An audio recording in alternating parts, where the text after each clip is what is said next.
to BP Ensembles, you have time to support a small business. I am your host and creator, BP Harris, and I'm sitting here with an amazing media company owner, but I'm going to let her introduce herself. Hi, my name is Javanna and I'm the owner of Rwebel Media, and we're a media company who prides ourselves on innovative storytelling. Nice, that's awesome. So what got you started in Rwebel Media? So Rwebel Media is an innovative media company that prides ourselves on storytelling that helps marginalized groups really tell their stories. And what got me started was going to grad school at Northwestern University. And in the program, there were only about 7% black people. There were only about 7 of us in the program. And seeing that, I wanted to create a space where black creatives and other creatives of color could really tell our stories. That is cool. So are you still in grad school now? No.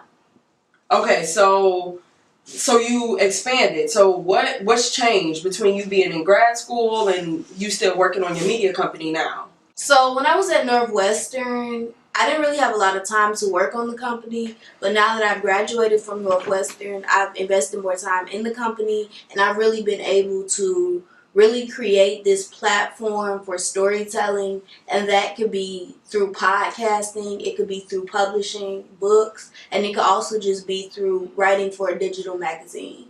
So that's kind of what's changed. Well, that's awesome. Congratulations on graduating. That's amazing, especially grad school, because many of us know how rigorous grad school can be. So that's awesome that, I can understand with you too, like being on campus and being a minority, it is something huge, and it's best that, it's kind of sad that we have to constantly put in so much work to create our own representation, but you did it and you continuing. That's amazing. So I just want to say congratulations. Thank you. So now you being out of grad school, what sets you apart? I'm pretty sure you've seen a huge difference between being a college grad and now being a full-time adult and trying to help your media company grow. So what is like some difficulties that you faced, and what sets you apart? So I would say last year the biggest difficulty was not being able to go to vending events, because that was our main source of income in 2019. We did events such as Boxville, we did the Bantu Fest, and we also did a few events with you. So that was something that really set us back. But the way that we've pivoted is by creating a digital publication and working with other creatives to really tell their stories and get their voices heard. I definitely understand that. Like, I think all small business owners, we miss like the people interaction. That's how a lot of us, increase our clientele, and even the events that you've been to that I've hosted or been a part of, like people have definitely given great response and feedback to your book. So during COVID pandemic, what are some, I know you said you had a digital platform now, but can you go into like more detail as far as how you've still been able to reach people and get them to engage with you and get to learn more about your business? One thing that we've done is really leaning into social media. So we started a Patreon page just to give people a chance to subscribe to our page and to see some more updates from what we do. And on that Patreon page, we do extended podcast episodes. And then we also release this digital publication, Rwebel Magazine, and previously it was a quarterly publication, but I've been thinking about increasing it because I really want to increase our readership and to engage people in other ways since we're completely virtual right now. That is really dope. Your magazine is very vibrant, it's unique, it's your statement. Sometimes you see magazines, I know I've seen others, and I'm like, okay, this look like y'all trying to be Ebony, like, it's only one Ebony. So that looks really amazing. So I'm glad that's been working for you during this time, you pushing it out. But I remember you had a book as well. So yeah, I do have a book. It's called the Most Mixed series. And with Rwebel, we have 3 arms. We have a podcast, and we have a magazine, and then we have a publishing company. So I published this book before founding Rwebel Media, but what I did was adopt it into our library because I really want to empower authors to self-publish their own works, which I did. But when I was self-publishing, I didn't really have a lot of coaching. So after taking that journey by myself, I really want to be a voice for other people and help them along in that process because it can be tedious.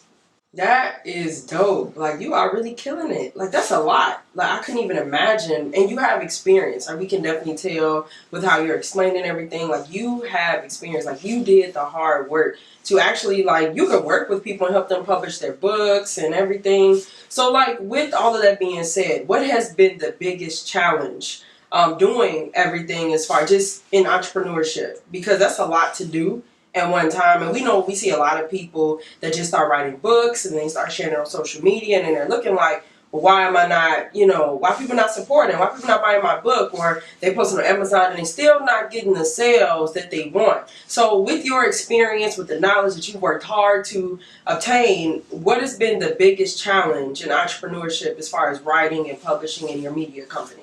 I would say the biggest challenge has been doing it all by myself. And one thing that I did to address that was to actually start to hire team members. So right now we have about 5 people on the team, and then over the summer I'm hoping to add about 20 more interns just to really get the website up. And then another thing that I've tried to do, so it's hard to try to push out 3 brands at one time. So I've tried to focus just on a magazine because that's easier for me because I have a lot of writing experience and it's just easy for people to just share and like the articles rather than having to purchase something or having to listen to the podcast. So I think one thing that I've really tried to do is just focus more on the magazine, which is why I started to do the digital publications, and then also building that team. So that's how I've address the challenges of trying to do this all by myself. Nice. That is dope. And that's well said because that's very true. So with everything, like, what do you plan on doing? Like, how do you plan on expanding your goals once, we got the vaccine coming out and so people are outside more, vending events are picking up, especially with summer coming. So what are your goals like down the line once we slowly but surely, hopefully, get away from COVID? So I think my biggest goal is to also do some more vending events because that was a really good source of income. And now that I've done more digital publications with the magazine and started printing them as well, that's something that we can also sell. So it's just trying to get the book out there, trying to get the magazine out there, and then also trying to train up my interns because I really want to be able to bring them on full time. So once we bring in more revenue, I want to have a full time staff where we have editors, writers, and different people to really work on the company. Well, those are amazing goals, and I know you're going to reach all of them with how diligent and passionate you are in your work. So, with that being said, what's some advice that you would give aspiring entrepreneurs? I mean, you talk about having a team of interns. So, I'm pretty sure a lot of them aspire to be just like you. They plan on having their own podcast or their own magazine company or book publishing company. I'm pretty sure you're going to have some on your team and you're going to be training them and mentoring them and everything. So, what is some advice that you would give to them on their journey? So, my biggest piece of advice would just be to embrace your creativity. One thing that I've done to embrace my creativity is just the way that we spell our company name. It's Rebel, but it has a W in it because we want to be unique. And our slogan is the W is silent, but we're not, because we're really embracing people's voices and really cultivating their voices. And another way that I've tried to embrace the creativity is just bringing on different parts of the company that show that we're not just one type of media. I really want to branch out and do like TV series and music and all those different things because I really want to show people that you can use your unique vision and your unique creativity to really create something of value.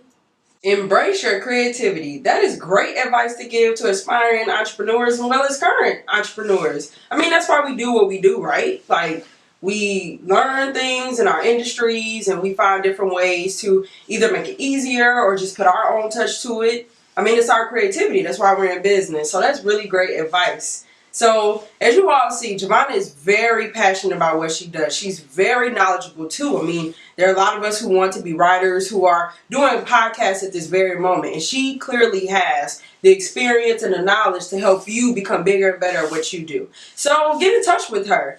How can they find you? So on Instagram, my name is Javanna Plummer, and on Twitter, my name is Javanna Plummer 1. And Rebel Media, we're Rebel Media on everything. Remember, that's RWEBEL Media. And that's how you can find us. That's RWEBEL. Definitely want to find her. Like I said, she's very knowledgeable. She's very creative. And as always, if you forget after this interview where to find her, you can always find her on BP Ensemble. Instagram, YouTube, and Facebook, BP Ensemble. Thank you again, Javanna, for your time. And thank you for having me. And remember, everyone, you have time to support a small business.